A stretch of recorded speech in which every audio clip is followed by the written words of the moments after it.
네, 안녕하십니까. 반갑습니다. 인천광역시 발달장애인 지원센터 강고은이라고 합니다. 오늘도 지난 시간에 이어서 다양한 직업 현장에서 일을 하고 있는 선배님들의 이야기를 듣고자 학부모님과 학생들이 지금 줌과 유튜브로 시청하고 계십니다. 일단 오늘 행사를 시작하기 앞서서 인천광역시 교육청 도성훈 교육관님의 인사말을 들어보도록 하겠습니다. 안녕하세요. 인천광역시 교육감 도성훈입니다.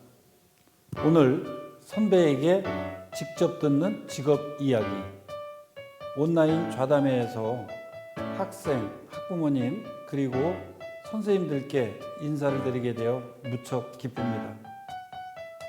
자신이 잘할 수 있는 일을 하거나 더 나아가 자기가 즐길 수 있는 일을 직업으로 가질 수 있는 사람은 행복한 삶을 누릴 수 있다고 합니다. 여러분의 진로를 위해 우리 교육청에서는 많은 노력을 하고 있습니다. 직업교육 거점학교, 학교기업, 예술 특화교육과정 등 진로 직업 중점 교육과정을 내실 있게 운영하고 교육, 고용, 복지, 진로직업 유관기관 원스톱 협의체를 통해 현장 실습, 취업 지원 강화에 힘쓰고 있습니다. 또한 전국 최초로 대학형 전공과 모델 창출을 준비하고 있습니다. 오늘 온라인 좌담회를 통해서 선배의 직업생활 경험을 직접 듣고 자신의 진로를 다시 한번 생각할 기회를 가질 수 있기를 바랍니다. 특히 자신이 잘할 수 있는 일과 좋아하는 일이 무엇인지 찾을 수 있으면 더욱 좋겠습니다. 학부모님과 선생님들도 우리 학생들의 직업적 자립을 위해 중학교, 고등학교, 전공과에서 어떤 준비를 하면 좋을지 학생 자신에게 맞는 정보를 얻어가시는 소중한 시간이 되시기를 바랍니다. 주말인데도 불구하고 온라인 좌담회에 참석해 주신 여러분들의 열정에 큰 박수를 보내며 행복한 시간이 되시기를 기원합니다. 그리고 이렇게 의미 있는 좌담회를 마련해 주신 인천 발달장애인 지원센터에 진심으로 감사드립니다. 감사합니다. 네, 일정 안내 먼저 드리겠습니다. 오늘 일정은 저번 시간과 동일합니다. 우선 발달장애인의 직업생활 유지를 위해서 준비할 것에 대한 강의를 듣고 실제 직업 현장을 담은 영상 5편을 시청한 다음 궁금한 점을 직접 묻고 답하는 자담회 시간이 준비되어 있습니다. 그리고 일정이 진행되는 동안 궁금한 점이 생기면 채팅방에 적어주시면 되겠습니다. 그리고 모든 일정이 끝나면 휴대폰으로 만족도 조사지가 나갈 예정이오니 작성해서 제출 바라겠습니다. 그럼 지금부터 발달장애인의 직업생활 유지를 위해 준비할 것이라는 제목으로 서구장애인 종합복지관 이기중 직업대알 팀장님의 강의를 듣도록 하겠습니다. 강의 후 바로 지금 영상이 나갈 예정입니다.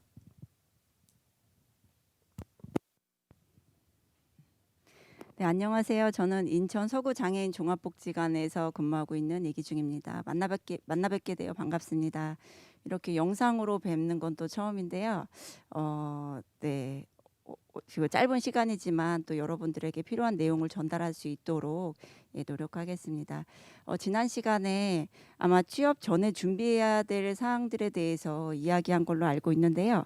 오늘 두 번째 시간 저는 취업 후에 그러면 어떤 게 필요한지 직업생활 위해 준비할 것 중에 취업 후에 좀 초점을 맞춰서 또 이야기를 나누고자 합니다.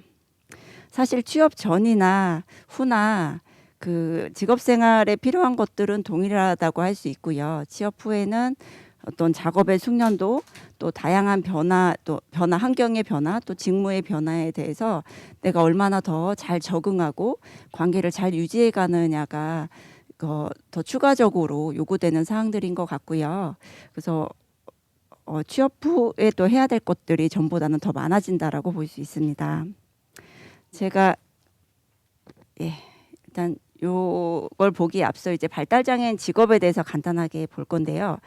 발달 장애인에게 직업은 어떤 의미일까? 우리가 직업을 통해 급여를 받고 생활할 수 있는 경제적인 의의뿐만이 아니라 발달 장애인의 경우는 이를 통해 건강한 생활을 유지하고 타인과의 어떤 관계를 또 넓혀가고 가정과 사회에서 자신의 존재를 확립할 수 있기 때문에 더 중요하다고 할 수 있고요. 발달 장애인의 어떤 고용과 직업 유지는 개인의 자리뿐만이 아니라 또 그들의 가족과 사회에 미치는 영향이 크다고 할 수 있겠습니다. 지금까지 발달 장애인들의 어떤 취업에 있어서 취업률이 상당히 중요하게 다루어졌습니다. 그래서 고용의 양적인 증가를 해왔고요. 지금도 발달장애인 취업과 관련돼서 다양한 현장 훈련을 비롯하여 그 취업의 문이 많이 열려 있는 상태라고 볼 수 있습니다. 그래서 이 시점에서 그 양적으로는 확대가 됐는데 그러면 질적인 부분에서는 어떤지를 좀 점검해야 할 때가 아닌가 싶습니다. 그래서 직업의 질적인 부분은 아무래도 직업 유지와 관련이 있을 텐데요. 직업 유지를 얼만큼 안정적으로 잘 해갈 수 있느냐, 이것이 또 고용의 또 성과를 측정하는 또 잣대가 돼야 되지 않나 이렇게 생각을 합니다. 제가 이제 앞서 그 논문을 좀 살펴볼 건데요. 일단 지적장애인의 취업과 관련된 그 선행 연구들을 좀 살펴봤어요. 그래서 지금까지 연구된 것들을 보면 지적장애인의 직업 성공 요인, 그리고 어떤 취업 중단 경험, 직업 유지, 고용주의 인식, 고용 영향 요인으로 이렇게 이제 연구들이 진행되는 걸 볼 수 있고요. 내용을 좀 보면, 네, 지적장애인의 직업 성공 요인을 분석한 결과에서 고용 입문 단계에서는 어떤 개인 및 직무 관련 요인이 중요하게 요구가 됐고, 유지 단계에서는 법률 및 제도 관련 요인이 상당히 중요하게 작용을 한다. 그리고 고용 안정 단계에서는 사회 및 환경 관련 요인이 핵심 요인이다. 이런 연구 논문이 있었고, 그리고 고용에 성공하기 위해서 다음 연구도 개인 및 직무 관련돼서 중요하게 생각을 했고요. 이를 위해서 가정과 학교 그리고 관련 기관의 지속적인 연계가 필요하다라는 내용이 있었습니다. 그리고 고용 영향 요인 중에 하나로 부모와 그 고용주의 인식이 어떠냐에 따라서 또 이제 그 취업을 성공할 수 있는 요인이 좀 달라진다라는 선행 연구들이 있었습니다. 또 하나는 이제 장애인 부모님, 지적장애인 취업한 자녀를 둔 부모님과 관련된 선행 연구들을 좀 살펴볼 건데요. 이전에 그 지적장애인 부모와 관련된 연구들이 대부분 어떤 양육과 관련된 부분이 많았다면 최근에는 또 지적장애인 그 취업과 관련하여 부모의 태도가 취업 성과에 이제 많은 영향을 미치고 있다라는 이제 연구들을 볼 수 있었고, 이 앞에 선행 연구들을 통해서 취업에 있어서 또 당사자의 어떤 능력뿐만이 아니라 그들을 둘러싼 환경 요소나 또 부모님의 역할이 상당히 중요함을 확인할 수 있었습니다.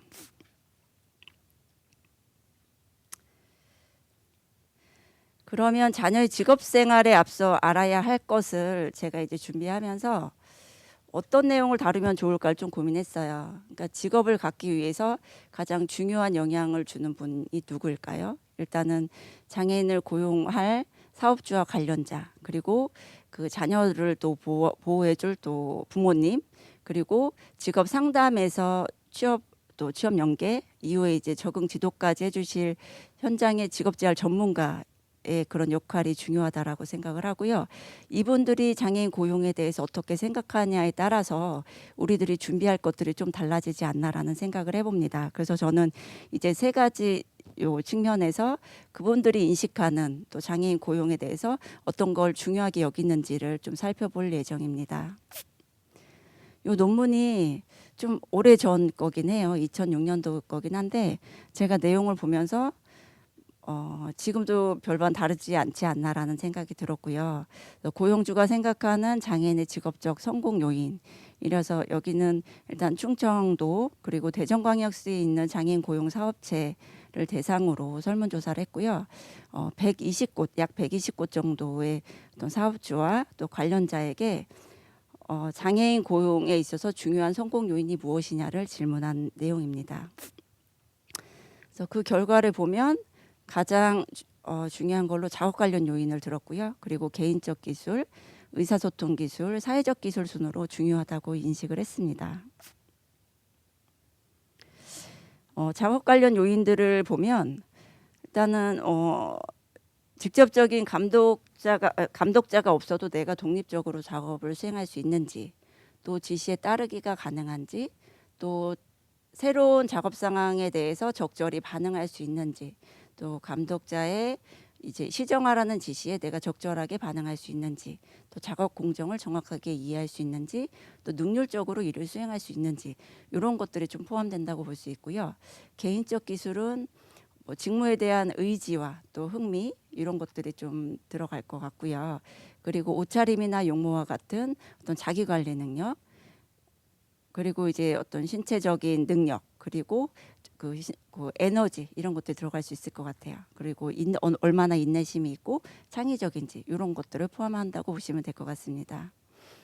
의사소통 기술은 기본적으로 자기 욕구를 표현할 수 있는 것을 포함해서 사람들과의 관계, 적절한 관계를 유지해가고 소통하는 거를 로 보시면 되고요. 기본적으로 읽기 쓰기가 가능한지, 또 필요할 때 감독자에게 질문을 해서 요청을 할 수 있는지, 이런 기술들, 이런 것들이 포함된다고 보시면 되고, 사회적 기술들은 사람과의 관계죠.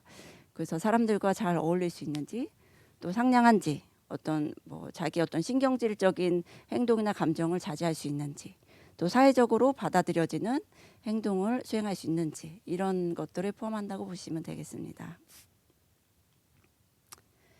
다음은 장애인 고용주가 전반적으로 장애인에게 요구하는 요인들의 전체 서열에서 그 20가지로 정리를 한 거예요. 그래서 그 고용주가 이런 부분에서 그 20가지 중에 좀 우선순위를 좀 정한 거고요. 이 20가지는 제가 좀 한 가지씩 보도록 하겠습니다. 그래서 장애인에게 요구되는 중요 요인, 그 첫 번째가 이제 새로운 작업 상황에 적응할 수 있는가, 그리고 자신에게 주어진 직무에 대해 흥미를 가지고 있는가, 감독자가 옆에 없어도 직무를 원만하게 수행할 수 있는가, 또 건강한 신체와 더불어 매사에 의욕적인가, 또 능률적으로 작업을 수행할 수 있는가, 다른 사람을 짜증나게 하는 행동을 자제할 줄 아는가, 상대방의 질문에 답할 수 있고 또한 상대방이 설명하면 경청할 수 있는가, 자신이 맡은 직업의 과정이나 일정을 이해할 수 있는가, 또 기본적인 요구에 대해 의사소통이 가능한가, 상급자나 감독자의 지시를 잘 따르는가, 대인관계가 원만한가, 또 의사소통이 양호한가, 또 성격이 상냥하고 쾌활한가, 또 직무상 필요한 경우에 감독자에게 도움을 요청할 수 있는가,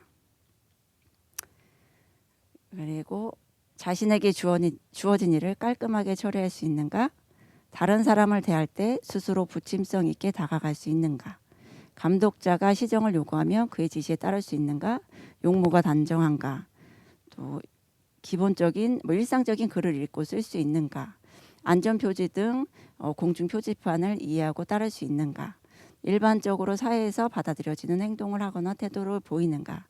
20가지인데 한번 제가 읽을 때 나한테 해당되는 게 얼마나 되는지 한번 점검을 해보셨는지 모르겠어요.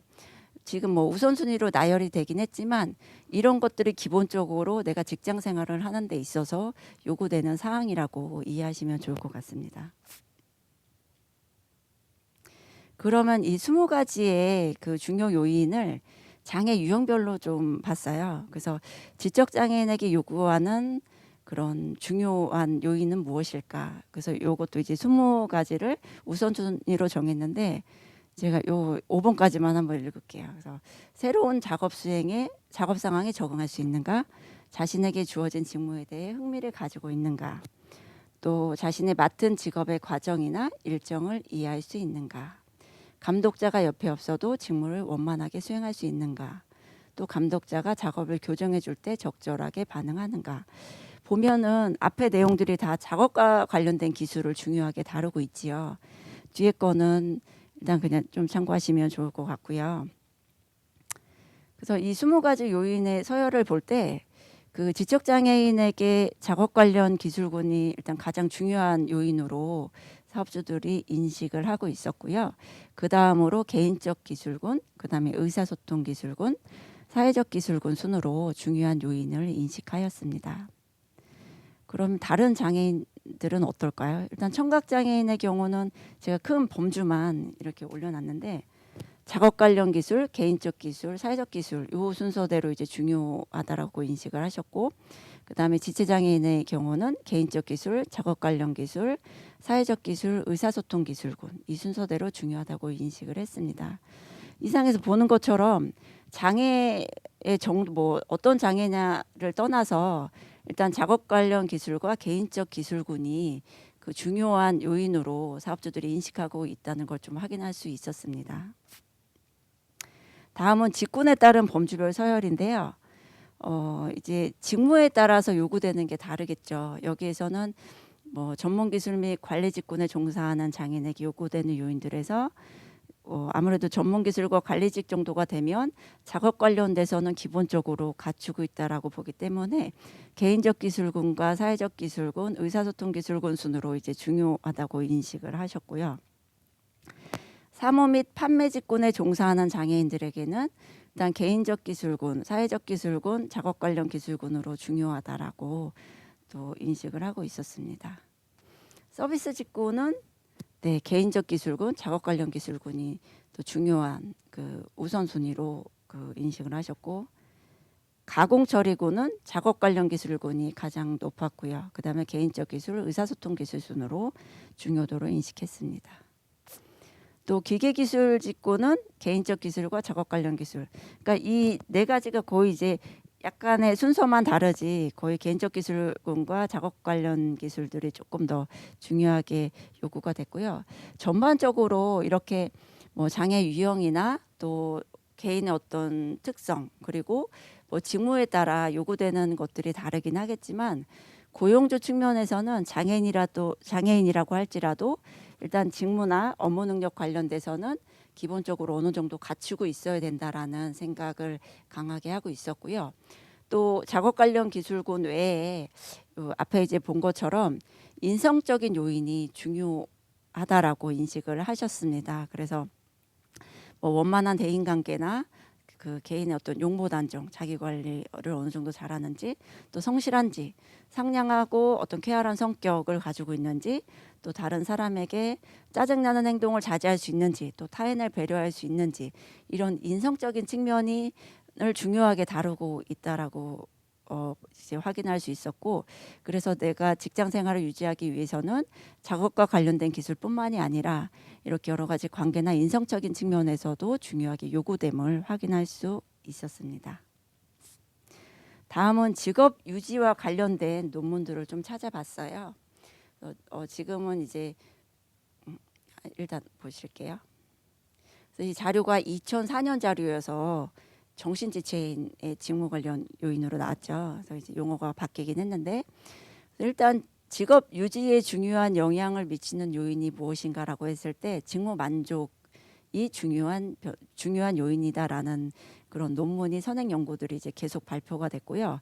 아무래도 직무에 만족을 해야지 내가 그 직업을 오래 유지할 수 있겠죠. 그런 측면에서 연구들이 나왔고 직무 만족 그러면 그 직무 만족에 결정적으로 영향을 주는 또 주는 요인은 무엇인가라고 했을 때 그 어떤 그 일단 급여, 임금, 또 복리후생이 첫 번째로 높았고 그다음에 인간관계, 직무 내용 요인, 또 사회적 지지 요인, 직무 환경 요인 순으로 만족하고 있는 것을 확인할 수 있었습니다.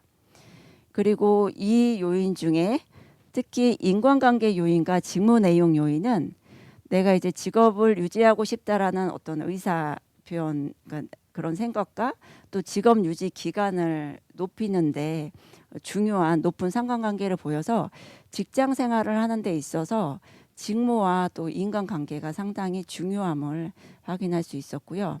이런 이런 결과 분석을 통해서 현장에 있는 직업재활 전문가에게 이제 지적장애인 근로자들의 어떤 직업 유지 기간을 조금 높이기 높이기 위해서 어떤 관계에 초점을 맞춰서 좀 지원이 필요하다는 거, 그리고 가족이 조언자 역할을 할 수 있도록 가족을 지원할 필요가 있다는 거, 그리고 뭐 사업체, 가족, 근로자의 어떤 협력을 이끌어 갈 수 있는 매개체로서의 역할을 수행해 달라는 제언을 하였습니다. 그리고 이번에는 직업재활 서비스 제공자의 인식해서, 그러면 직업재활 현장에서 그 실무를 담당하고 있는 직업재활 전문가들은 그 직업 유지에 영향을 주는 요인으로 어떤 걸 인식하였을까를 이제 확인하였는데, 보는 것처럼 뭐 어떤 개인적 요인, 그리고 가족 및 사회적 요인, 직장 환경 요인, 이 세 가지 그 범주를 중요하게 인식하고 있었습니다. 그래서 범주별로 보면 개인적 요인으로는 뭐 자립생활 능력, 그다음에 직무 관련 능력이 어떤지, 그리고 이제 본인 개인이 갖고 있는 일반적인 특성은 어떠한지가 그 중요하다라고 인식을 했고요.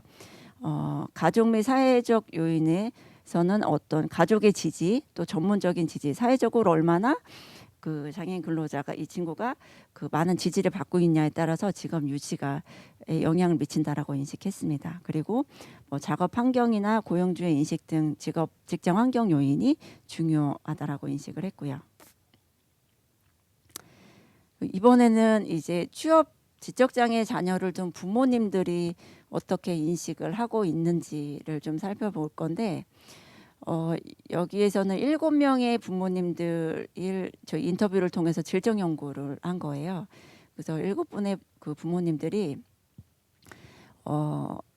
그 자녀를 취업시키면서의 어떤 그 이야기를 했었는데, 취업을 준비하면서는 현실적인 어려움에 부딪히게 되죠. 그래서 그 어려움으로 인한 그 힘듦을 좀 고통을 호소하셨고, 그리고 직장 적응과 또 직장 생활을 잘 해낼 수 있을까에 대한 걱정을 표현하였습니다.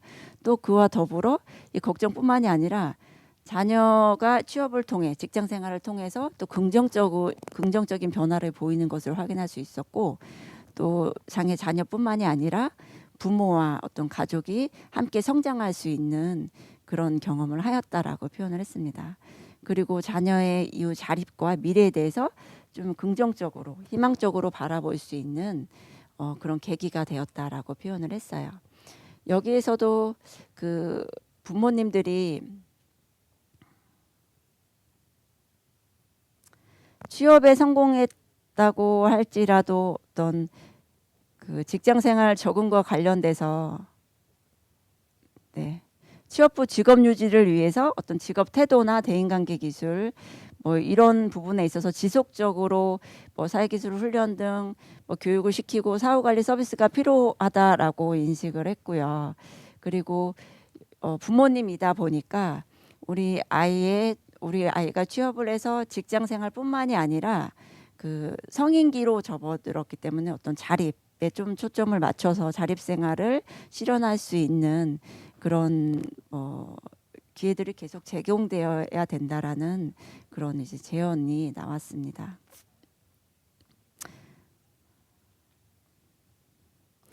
그 다음에는 뭐 고용유지 결정, 청년기 지적장애인의 고용유지 결정 요인인데, 이거는 우리나라에서 실제 지금 현재 시행되고 있는 직업평가 도구와 관련돼서 직업능력 평가와 관련돼서 주요 요인들을 좀 추출해서 그 발달 지적장애인들이 좀 고용을 유지하는데 결정적인 요인이 무엇인가를 분석한 거예요. 아무래도 지금 뭐 그 우리가 진출할 수 있는 취업 분야가 많이 바뀌긴 했지만, 뒤에도 나오겠지만 통계적으로 제조업 분야로 진출하는 비율이 아직까지도 상당히 높고요. 실제 근무하시는 걸 보면 뭐 단순한 직무로 근무하는 경향이 많아요. 그러다 보니까 저희가 직업 평가를 했을 때 뭐 신체 기능에서는 손의 기민성, 그 손의 어떤 기능이 좋을 때 고용 유지율이 높았다라는 이제 결과가 나온 거고, 정서 행동과 관련돼서는 어떤 불안과 사회화 영역에서 문제 행동이 있을 때 고용 유지 확률이 감소했다라는 거고요. 그리고 정서적으로 안정돼 있을 때 고용을 유지할 수 있는 확률이 높다라는 거죠. 그리고 기능적 적응 행동 측면에서는 어떤 학습 기술, 뭐 뭐 기본적인 뭐 수세막이나 뭐 이런 거 같은 기초학습과 관련한 학습 기술과 직업 기술에서 점수가 높을수록 고용 유지 확률이 높았다. 그리고 일상생활 기술에서는 자조 기술을 독립적으로 수행할 수 있을 때 고용 유지 확률이 높았다라는 그 연구 결과를 확인할 수 있습니다.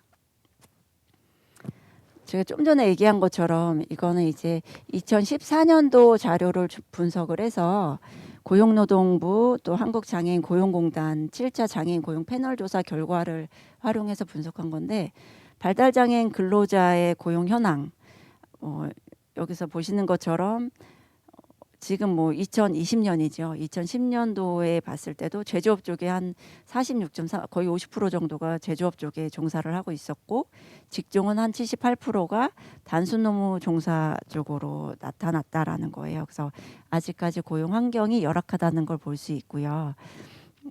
그래서 여기에 직업 유지 영향을 미치는 요인으로 교육 수준, 근무 유형, 또 직무 만족도 등이 나왔습니다.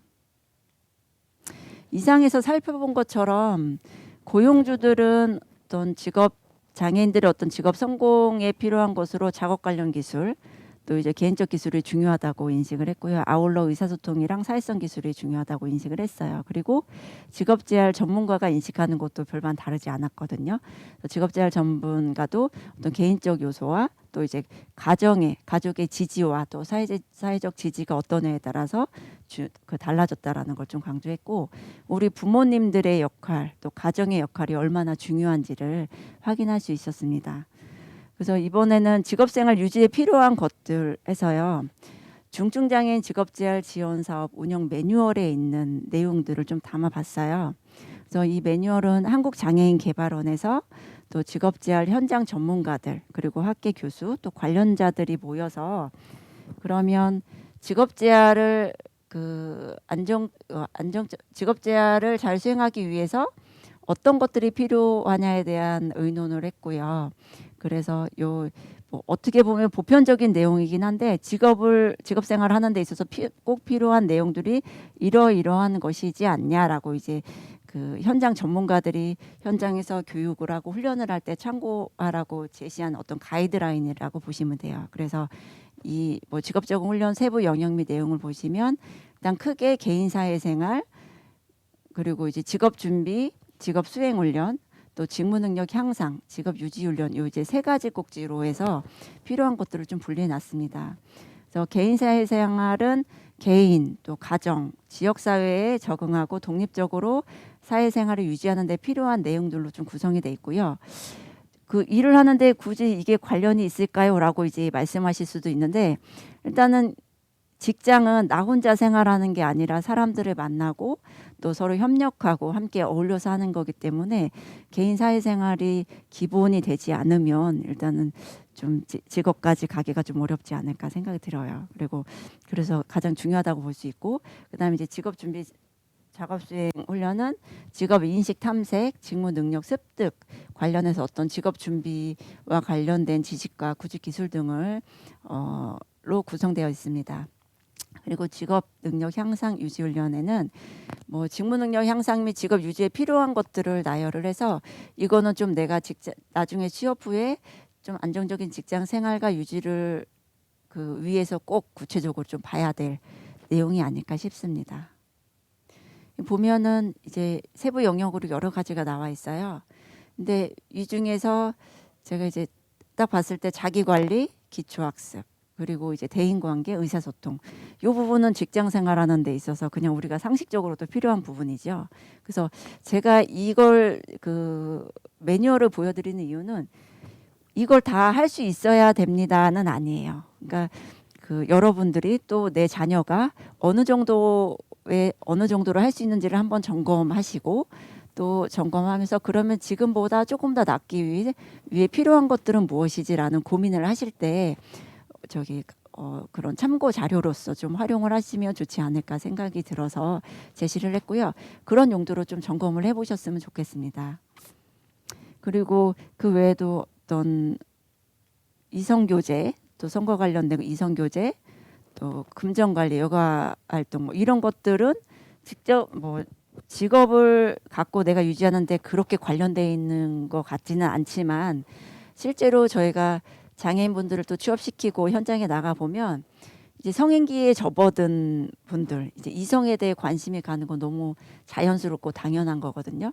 그래서 사전에 이런 교육이 충분히 이루어지지 않고 경험이 없는 친구들은 또 이성 문제, 이성 간의 관계에서 어떻게 내가 이제 해야 되는지를 적절하게 몰라서 그게 이제 직장 생활까지 영향을 미치는 경우를 많이 봤어요. 그래서 어떤 문제 상황이 종종 발생하거나 이제 이게 지속적으로 개입이 안 되고 이제 관리가 안 될 경우에 이제 퇴사까지 하는 경우를 좀 봤고요. 그리고 우리가 이를 통해서 급여로 이제 보상을 받는데 우리 발달장애인 분들은 솔직히 이제 부모님들이 급여 관리를 해주시고 또 이제 경제적인 부분에서 많이 개입을 하고 있기 때문에 그 100% 급여를 통해서 보상이 된다라고는 할 수 없는 것 같아요. 저희가 그 복지관에서 한 달에 한 번씩 취업자 모임을 하고 있는데 그때 그 취업한 분들을 만나면 그 한 달에 그날을 위해서 좀 기다리는 것 같아요.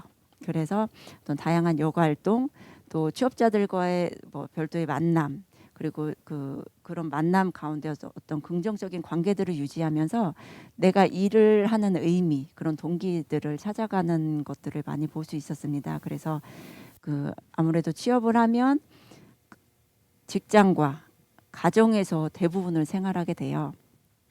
그래서 이제 가정에서 해야 될 역할들을 또 더 많아질 거고요. 이전에는 학교나 또 복지관이나 또 교육기관에서 많은 것들을 또 협력해주고 교육을 해주고 이런 체제를 유지해 왔다면 막상 직장 생활을 하게 되면 가정과 이제 직장에서의 역할이 커지기 때문에 부모님들이 역할이 상대적으로 커진다고 할 수 있습니다. 그럴 때 힘들지 않으시려면 저는 이제 취업 전에 유지했던 그 관계들을 좀 유지해 갈 수 취업 후에도 계속적으로 유지해 가시라는 말씀을 드리고 싶어요. 그래서 직장 생활에서 어려움을 만났을 때 그 혼자 해결하려고 하지 마시고 또 취업을 연계해줬던 기관의 어떤 담당자나 또 이제 학교나 또 만약에 지금 현재 그런 게 없다라 그러면 지역에 있는 취업을 연계하고 또 사후 취업부 적응지도 서비스를 하는 기관들이 많이 있어요. 복지관이나 이런 곳들 그런 곳을 통해서 직접적으로 서비스를 계속 연계받기를 제가 이제 권하고 싶습니다. 그리고 직업 유지를 필요한 직장 생활에 필요한 것 중에 직업 준비 수행인데 우리가 뭐 한 가지 처음 입사할 때 내가 이제 했던 직무가 끝까지 가면 좋지만 우리 한국 사회는 한 가지 일을 잘하는 사람만을 원하진 않아요. 그래서 한 가지 일이 숙련이 되고 어느 정도 안정적으로 가면 그 다음 작업 또 이제 좀 더 생산적인 그런 뭐 이렇게 어떤 생산성을 높이길 기대합니다. 그래서 그러한 그 회사의 어떤 변화에 대해서 내가 그런 변화가 있을 수 있다는 거에 대한 좀 인식을 할 수 있어야 되고요. 또 발달장애, 자폐성 장애와 같이 어떤 변화를 싫어하는 분들 같은 경우는 제가 현장에서 취업을 시켜봐도 알겠지만 변화가 있을 때 많이 좀 어려움이 있어요. 그래서 그 변화의 단계를 잘 넘겼느냐 또 넘기지 못했느냐에 따라서 고용이 계속 유지가 되느냐 또 이제 고용이 중단이 되느냐 이런 또 기로에 놓이게 되더라고요. 그럴 때 저는 그 가정에서 그 기존에 갖고 있던 지지체를 활용해서 현장 전문가들이 또 그런 상황들을 또 잘 대처할 수 있도록 지원한다면 훨씬 안정적인 직장 생활을 유지할 수 있지 않을까 생각을 합니다. 그리고 이제 직업 능력 향상과 직업 유지에 관련된 부분이에요. 우리가 직장 생활을 하면 출근, 안정적으로 출근하는 게 가장 중요하겠죠. 최소한 10분, 15분 전에는 출근을 해서 내가 업무를 준비할 수 있어야 되고요. 그리고 그 안정적인 그러니까 근무 태도, 성실한 근무 태도가 중요하다고 할 수 있습니다. 근데 이렇게 뭐 출근이나 안정적인 내가 직장 생활을 하기 위해서 본인뿐만이 아니라 그 우리 자녀들이 또 내가 잘할 수 있게끔 가정에서 얼만큼 지지를 해주냐에 따라서 그 지속되는 게 다른 것 같아요. 그리고 직장 내에서는 안전에 대해서 일단은 인지해서 위험을 대비할 수 있어야 되고요. 직장 예절 또 직장에서 허용되는 것이 무엇인지를 내가 알고 대처하는 능력이 필요합니다. 네, 그리고 이런 변화에 대응을 하고 또 일을 열심히 하기 위해서는 자기 관리가 필요하겠죠. 이제 나의 건강 관리나 체력 관리를 뭐 운동을 통해서도 그렇고 자기 건강 관리를 잘해서 일을 하는데 지장 없도록 하는 것도 상당히 중요하다고 볼 수 있어요. 네, 시간이 얼마 없죠. 제가 이제 이상에 좀 빠르게 직장 생활에 필요한 것들을 좀 나열을 했어요.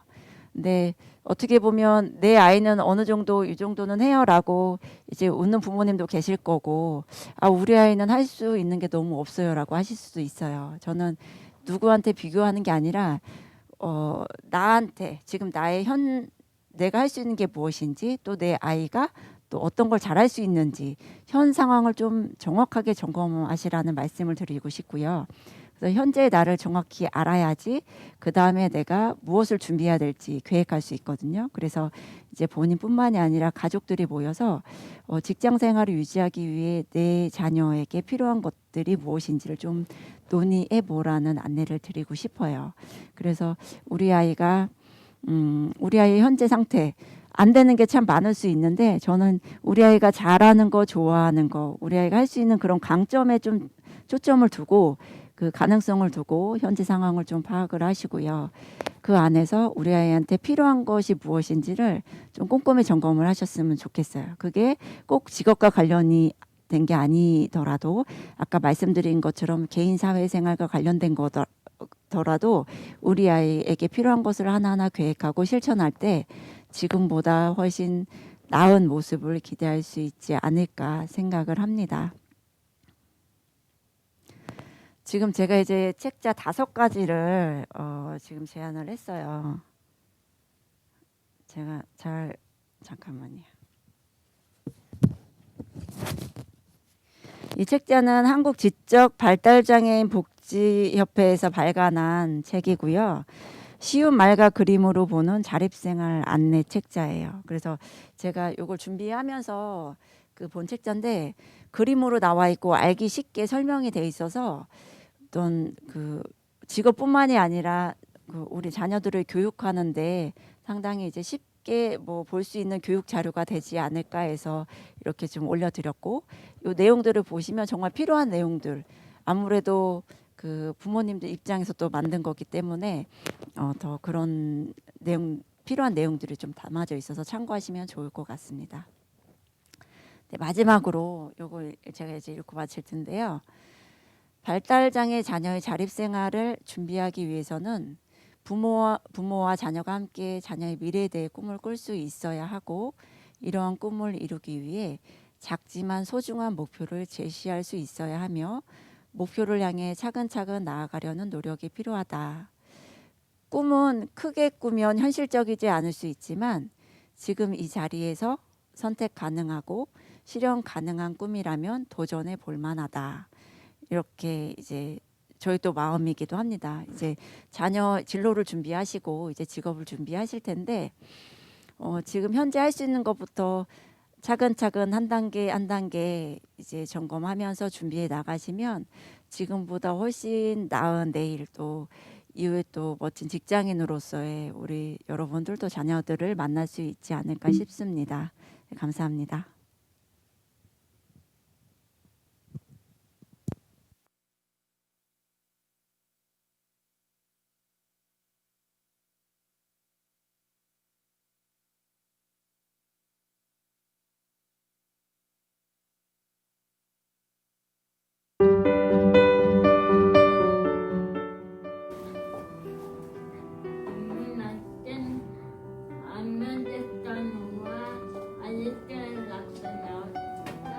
안녕하세요. 저는 위더스 함께 걸음에 다니고 있는 이기호입니다. 안녕하세요. 저는 장주혜입니다. 안녕하세요. 저는 이운주입니다.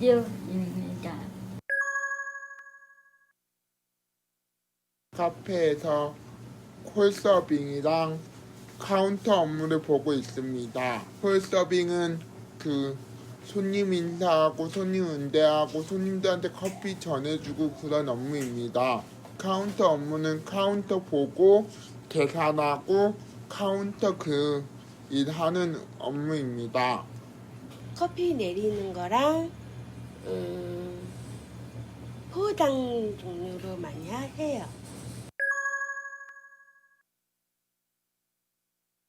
빨리 자격증을 땄어요. 카푸치노 같은 거랑 그런 메뉴 만드는 거예요. 바리스타 기본 과정을 자격증을 수여를 했습니다.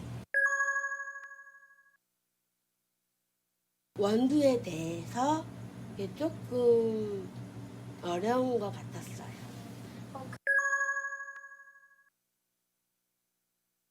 가장 좋았던 점은 이모랑 같이 카페에서 있을 때가 제일 좋아. 동료들과 함께 같이 해나가는 게 제일 좋았고요. 지혜 누나랑 은주랑 잘 지내는 거요.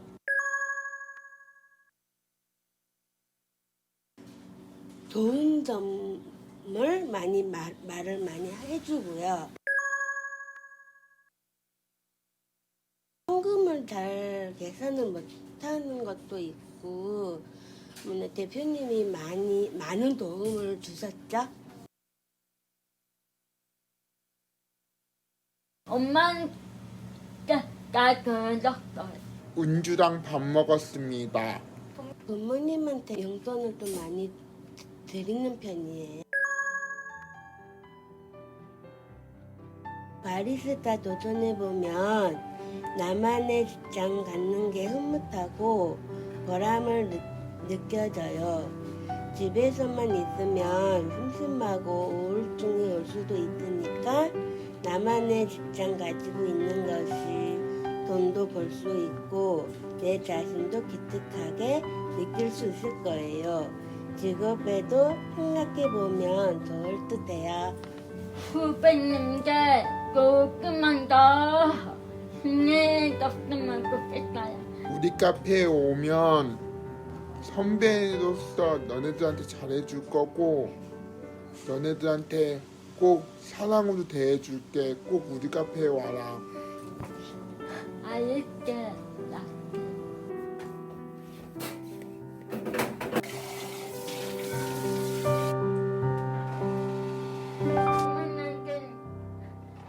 이다스 한개월입니다.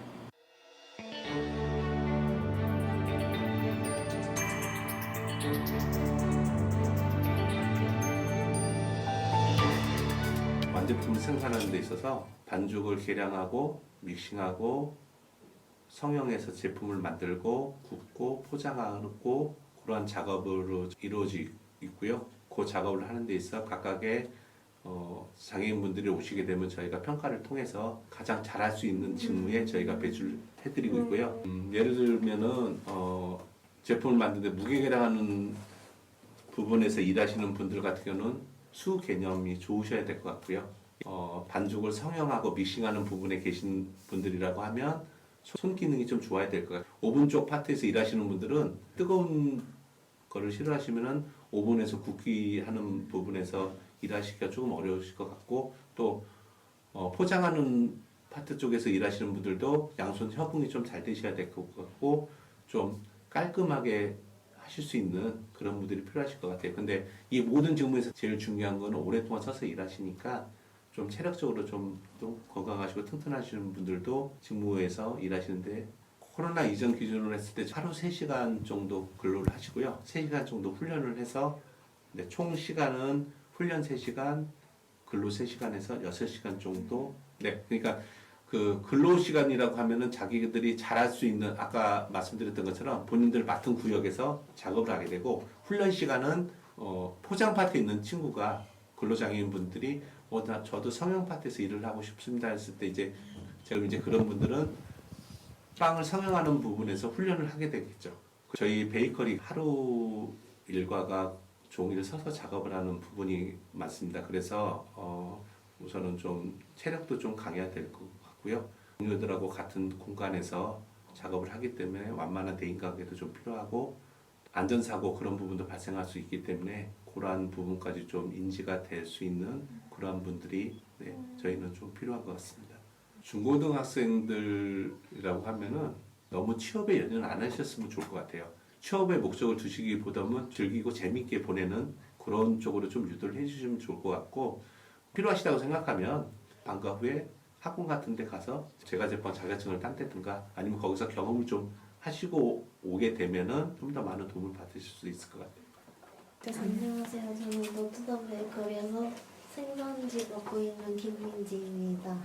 빵 무게 재고 기계에다가 돌려서 만들어서 오븐실에다가 갖다 놓을 수 있도록 이렇게 출근하면 일단은 작업복으로 갈아입고 작업실로 들어가서 이 먼지 털고 이제 손 소독을 하고 이제 작업을 지시를 해주시면 그 작업을 하고, 그다음에 만약에 내 거 작업을 다 끝나면 주변에 못한 사람 있으면 가서 도와드리기도 하고, 주변에 청소할 거 있거나 설거지 할 거 있으면 설거지하고, 점심시간 뭐 밥 먹기도 하고, 이렇게 쉬는 시간 갖고 이제 점심시간 끝나면 이제 일거리 있으면 이제 다시 작업복으로 갈아입고 이제 지시하는 거 하고 청소 마무리하고, 운동 선생님이 공지사항이나 그런 거 얘기해 주시면 얘기 듣고 인사하고 퇴근하게 됩니다. 처음에 여기 들어서 일을 이제 할 때 좀 체력적으로 조금 힘들었던 부분도 있었고, 어느 정도 작업을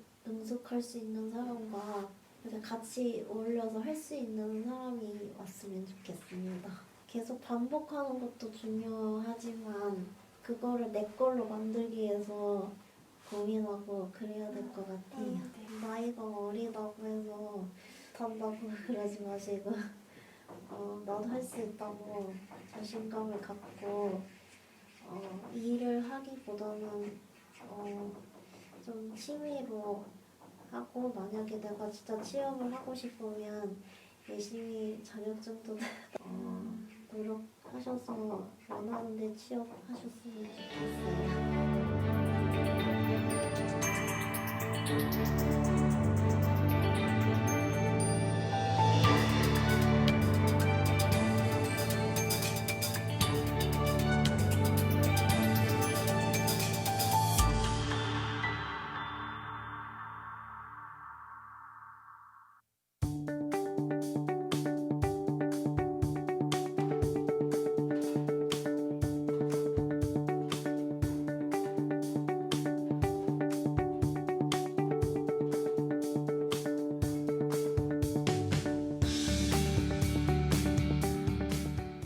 안녕하세요.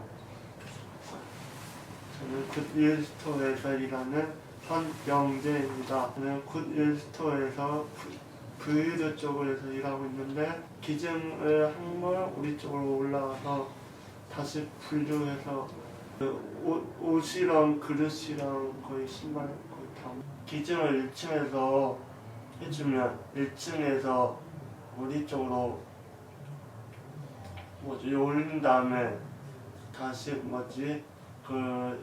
새 걸로 좀 닦고, 물티슈로 새 걸로 닦고, 컴퓨터로 이런 거기 티켓을 뽑아가지고 새로 붙여서 1층에 내려줘서 같이 1층에 일한 애들이 차곡차곡 놔둔 다음에 그 정도를 팔아요. 계산대 포스로 계산도 하세요? 계산은 안 하시고? 어른들, 손님들만 해요. 굿 스토어는 사람들이 많아서 이야기 나눌 수 있고, 손님도 아주 좋아서 일이 재밌고 활기차게 할 수 있고, 기증들이 많이 들어와가지고 일이 너무 많이 있어서 좋습니다. 옷 40벌 정도 해봤습니다. 여기는 굿일스토어는 손님들이 많이 챙겨주고 아주 좋은 손님들이 많이 있어가지고 저는 굿일스토어 일산점에서 기획 영업 지원 쪽을 일을 하면서 이 근로인 친구들을 재활 담당까지 같이 하고 있습니다. 의류 같은 경우는 또 아무래도 장시간 서서 무거운 거를 또 옷이 많이 들어가 있는 박스는 무겁지 않습니까? 그런 걸 또 할 수 있는 힘이 좀 필요하기도 하고요. 복잡한 일이 아니라 단순히 분류하고 이제 옷걸이 상품을 걸고 가격 택을 책정해서 붙이고 하는 거를 하는 일이다 보니까 손의 능력도 좀 있어야 되겠고요. 서서 일을 해야 된다는 것 때문에 영업도 마찬가지지만 기본적인 체력도 상당히 중요하죠. 손님이 오셨을 때 사람을 상대하는 법도 이제 배워나가는 겸 또 어느 정도 있어야 되고 물건을 진열하고 정리하는 데 있어서 약간의 일종의 섬세함이라면 섬세함이 필요하죠. 기증 물건을 받을 때 이제 숫자, 셈을 또 할 줄 알아야 아마도 의사소통인 겁니다. 그 반복 훈련밖에 없다고 생각해요, 솔직히. 이분들도 익숙해지고 그걸 자기들 스스로 표현할 줄 알아야 그게 비로소 되는 거지. 거의 다 비슷하실 텐데 실제로 마주하니까 뭐 다를 게 없어요. 그냥 표현이 조금 서툴 뿐이고 이제 신체적으로 조금 불편해서 이제 적응이 필요한 것 뿐이지 뭐 전혀 다른 게 없다는 게 편견을 좀 깨있기도 했죠.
안녕하세요.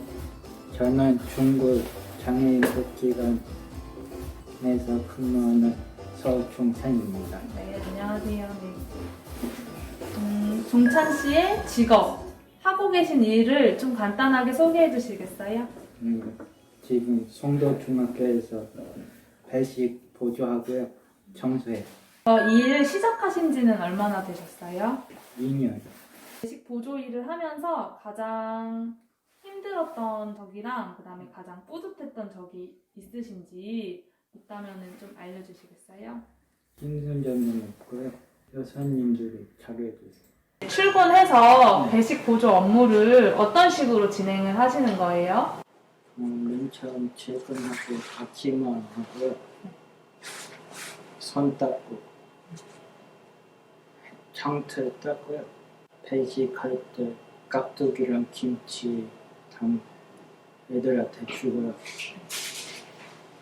근로 시간이랑 급여가 어떻게 되세요? 2시간이고요. 네. 전에는 30에서 40 받았는데 지금은 40에서 50 받아요. 혹시 그러면 그 수당 관리를 스스로 하고 계세요? 네, 제가 하고 있어요. 저축도 좀 하시나요? 네. 그러면 그 저축하신다고 하셨는데 그 돈을 모아서 나중에 하고 싶은 것이 있으실까요? 친구들한테 밥 사주고요. 카페에서 커피 같은 거 사주고. 찬 씨, 일을 하면서 듣고 싶었던 말이나 네. 듣기 싫었던 말이 있으셨어요? 듣고 싶은 말은 일을 잘해서 뿌듯하고요. 일을 잘한다는 어떤 칭찬 같은 걸까요? 네, 칭찬이고요. 듣기 싫었던 말은 없어요. 없었어요. 배식 보조 일에 좋은 점과 안 좋은 점이 있다면 어떤 건지. 좋은 점은 배식할 때는 재밌고요. 안 좋은 점은 없어요. 그러면 마지막으로 이런 직업 생활을 하고 싶어하는 후배 발달 장애인분들한테 해주고 싶은 말이 있다면 어떤 건지 해주시겠어요? 도전하면 할 수 있다 이런 말 해주고 싶어요. 직장 동료분은 조리도구가 많아 위험 노출이 있고 잘하고 있다는 칭찬, 그리고 격려의 말과 함께 배려하는 환경을 만드는 것이 필요하다고 하였습니다.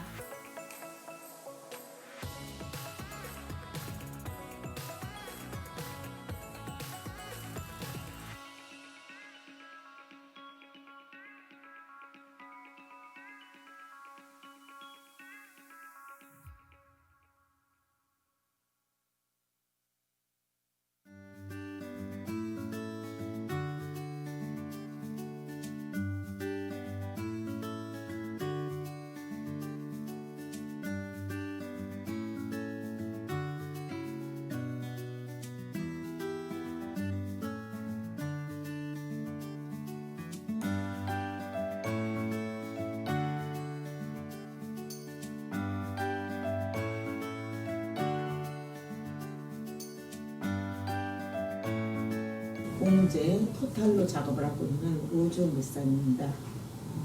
공단을 통해 가지고 채용을 하고 있어요. 학교하고 같이 이렇게 연관을 지어서도 채용을 하고 있고요. 요런 라벨 작업하는 애는 잘하는 애는 잘해. 근데 또 다른 애가 이 똑같은 작업을 시켜놓으면 얘는 더뎌. 대신에 얘 라벨 작업을 못하는 애는 포장을 잘해. 또 이 라벨 작업을 잘하는 애는 또 포장을 시켜놓으면 늦어. 그런 장점과 단점이 있다 보니까 거기에 맞춰서 일을 시키면은 잘 하지 않겠냐. 저는 그렇게 봐요. 발달장애인은 3명이고 정신장애인은 2명이고 현장 체험적에서 총 6명을 쓰고 있어요. 애들이 무엇을 시켰을 때 할 수 있다는 거를 체크를 했어. 얘는 이 부분을 잘하는구나. 쟤는 저 부분을 잘하는 거는 그거를 맞춰가지고 애들한테 맞춰서 그 일을 시켜요. 이 옷이라는 것은 인원이 많이 뭉쳐갖고 한 장을 만드는 옷이다 보니까 때로는 포장에 붙어야 되고 때로는 이제 앞판 뒷판 짝 맞추는 거에 붙어야 되고 또 라벨 작업도 있고 봉제에서는 할 일이 많아요. 처음에는 애들 가르칠 때 참 힘이 들었어요. 왜냐하면 전달이 잘 안 되고 나도 잘 모르고 이렇게 하다 보니까 참 많이 힘들었었는데 그래서 보람도 있고 또 저 애들하고 같이 길게 가다가 내가 이제 저기 한다면은 어디 가서 욕 안 먹게 가르치고 싶은데 욕심은 있지. 근데 처음에 애들하고 만나서 가르칠 때까지는 참 힘이 듭니다. 그거는 각오를 하셔야 되고 가르쳐 놓고 나면은 같이 더불어 산다 생각하면은 재밌어요.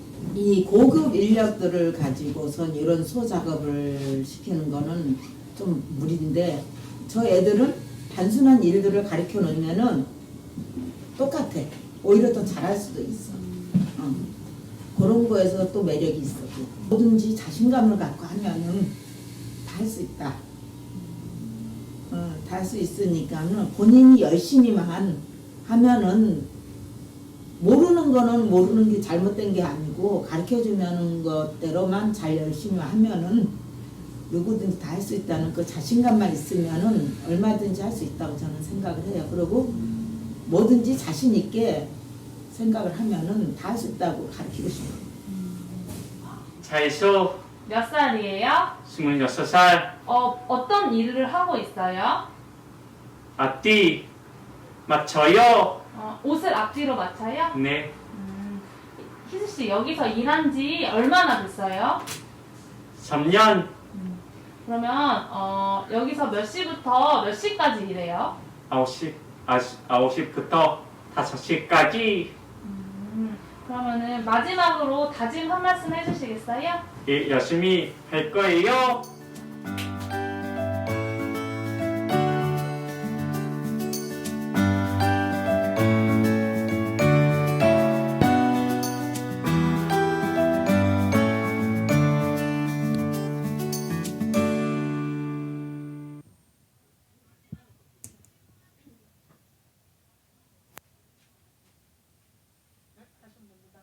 네, 준비된 영상은 여기까지입니다. 그러면 지금부터 선배에게 직접 듣는 직업 이야기를 진행하도록 하겠습니다. 진행을 위해서 인천대학교 사회복지학과 전지혜 교수님께 마이크를 넘기도록 하겠습니다. 네, 안녕하세요. 만나서 반갑습니다. 인천대학교 사회복지학과에 있는 전지혜라고 합니다. 오늘 이렇게 또 지난주에 이어서 선배에게 직접 듣는 직업생활에 관한 이야기 자리를 준비해 주셨는데요. 오늘도 5분을 모셨습니다. 오늘 함께해 주신 분은요. 우선 인천 백병원에서 병동 도우미로 일하고 계시는 변나래님이 있고요. 안녕하세요. 네, 그리고 또 노틀담 베이커리에서 제빵 일을 하고 계시는 김민지님이 선배님으로 참여해 주셨습니다. 안녕하세요. 네, 그리고 또 직장 동료 분이세요. 정영규 부장님이신데요. 노틀담 베이커리에서 생산부장님으로 계십니다. 안녕하세요. 네. 또 백미옥 어머님, 부모님 대표로 지난주에 이어서 참여해 주셨습니다. 안녕하세요. 네, 반갑습니다. 이렇게 이제 직장 동료 그리고 장애인 당사자 또 선배 그리고 후배 함께 하는데요. 또 후배 대표로 참여해 주신 분이 계십니다. 인화여고의 3학년에 재학 중인 오수연 후배님. 네, 안녕하세요. 네, 이렇게 5분이 한 자리에 함께 해주셨습니다. 본인들께 직접 소개를 듣는 게 더 좋을 것 같기도 합니다. 먼저 제일 중요하다고도 볼 수 있는 선배 대표로 오신 변나래, 김민지 네, 두 분께 자기소개와 현재 하고 계시는 일이라던가 이런 걸 좀 여쭙고 싶은데요. 변나래 선배님부터 네, 부탁드립니다. 안녕하세요. 저는 인천 백병원에서 지금 근무하고 있는 변나래라고 합니다.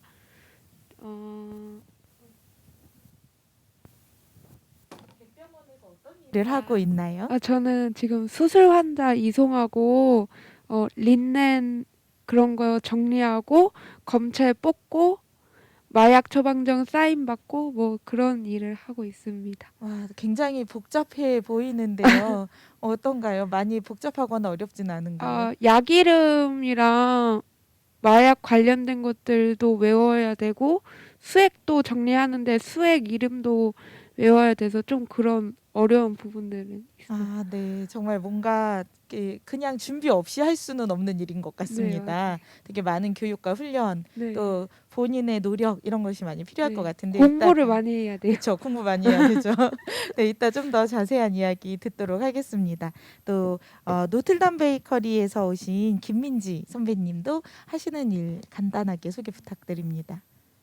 저는 노틀담 베이커리에서 일하고 있는 성형하고 믹싱 작업을 담당하고 있는 김민지입니다. 네, 그 노틀담 베이커리 빵 저도 먹어봤거든요. 굉장히 맛있더라고요. 네, 성형하고 아까 미싱 작업을 한다고 하셨죠. 이것도 역시 전문 용어라서 저 역시 이게 성형은 뭔가 모양을 만드는 일인 것 같고요. 네, 미싱 작업은 어떤 건가요? 미싱 작업은 이제 제품을 만들려면 이제 그 기계에다가 넣어서 이렇게 믹싱을 돌리는 작업입니다. 네, 그러니까 섞는다는 거네요. 기계에 이제 넣어가지고 믹싱하는 작업을 말씀을 해주셨습니다. 우리 두 분 다 현장에서 정말 전문적인 영역의 업무를 맡고 계시다는 생각이 드는데요. 이러한 멋진 선배들께 오늘 또 자세한 이야기 듣도록 하겠습니다. 또 이어서 우리 후배님 소개도 부탁을 드리는데요. 아까 인하여고 3학년에 재학 중이라고 했는데요. 네. 본인의 관심 분야나 뭐 이런 것과 함께 선배님들께 궁금한 게 많이 있을 것 같아요. 질문도 해주면 좋을 것 같습니다. 일은 누가 소개시켜 주셨나요? 네. 그 선배님한테 질문이 먼저 나온 것 같아요. 혹시 본인이 학교 다니면서 선배들한테 궁금했던 거 말고 나중에 취업하거나 뭐 이렇게 생각하고 있는 거 있나요? 나는 이런 분야에서 일하고 싶다. 아직은 정하진 않았어요. 아직 정한 건 없는데 네. 선배들 이야기를 좀 들어보고 나도 좋아 보이면 이제 진로로 정할 계획인 거죠. 네. 네, 좋습니다. 그럼 아까 질문해 주신 부분 일은 누가 소개시켜 주셨는지 그거 두 분 중에 두 분 다 각각 대답해 주시면 좋을 것 같아요. 네. 저는 일단 중고장애인 복지관에서 병동도우미를 소개를 시켜줘가지고 거기서 실습 받고 이제 취업돼가지고 일을 하게 된 거예요. 네. 중부 장애인복지관의 소개로 네. 일한 지는 얼마나 됐나요? 2019년 3월달에 입사했어요. 그럼 어느새 거의 2년이 네. 다 돼 가고 있네요. 맞아요. 네네. 복지관 소개였고요. 김민지 선배님은 어디 소개였을까요? 저는 집 근처에 동사무소 직원 담당 선생님이 소개시켜줘가지고 알게 되어서 가게 되었습니다. 네. 동사무소 소개였군요. 네. 그러면 역시 또 일한 지는 얼마나 됐을까요? 훈련생으로는 1년 하고 지금 이제 근로자로서는 진짜 3년 넘었습니다. 그러면은 거의 4년째 계시는 거네요. 베테랑의 단계에 계실 것 같습니다. 네. 또 후배의 질문을 제가 뺐으면 안 될 것 같아요. 네. 오수연 후배님 계속 질문해 주세요. 네. 일하면서 직장 동료와의 문제가 있었다면 어떻게 해결하셨나요? 직장 동료들이랑 뭐 어려움이 있을 수도 있었을 텐데요. 혹시 갈등이 있었거나 어려움이 있었거나 일하면서 어려운 점을 어떻게 해결했는지 네, 우리 변나래 선배님부터 답변해 주시면 좋겠습니다.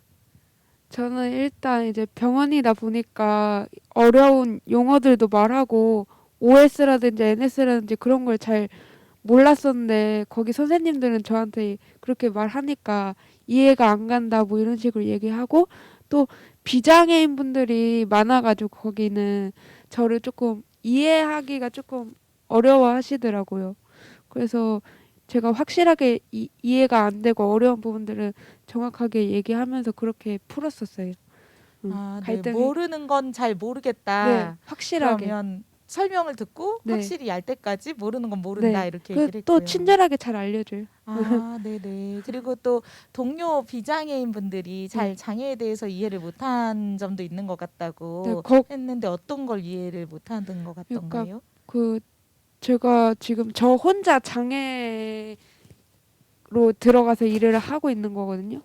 그러다 보니까 이제 많은 접촉이 없었잖아요. 네. 장애인분들 그런 이해는지 뭐 그래서 제가 실수할 때나 뭐 마약을 잊어버리거나 제가 그런 적이 있었는데 그럴 때 뭐 대처하는 방법 그런 것들이 조금 그랬었어요. 네, 그러니까 처음에는 잘 이렇게 접해본 적이 없어서 잘 알려주거나 이런 네. 부분들도 잘 안 됐는데 시간이 가면서 점점 서로를 이해하면서 네. 잘 배울 수 있게 됐다는 거죠. 맞아요. 네, 어때요, 오수연 후배님 생각에는 어떨 것 같아요? 용기가 좀 생기나요? 네, 좀 생긴 것 같아요. 네, 또 김민지 선배님께도 같은 질문이에요. 어려움이 어떤 게 있었고 어떻게 대응하셨나요? 저는 일단은 서서 작업을 하고 이제 작업형이다 보니까 서로 이렇게 일이 많으면 서로 이제 뭔가 같이 도와주면서 나아가긴 하는데 서로 이제 좀 트러블이 생기면 혼자 해결할 수 없을 때는 담당 선생님께 얘기를 해서 풀어 나가기도 합니다. 네. 김민지 선배님이 계시는 데는 비장애인 동료가 많은가요? 장애인 동료가 많은가요?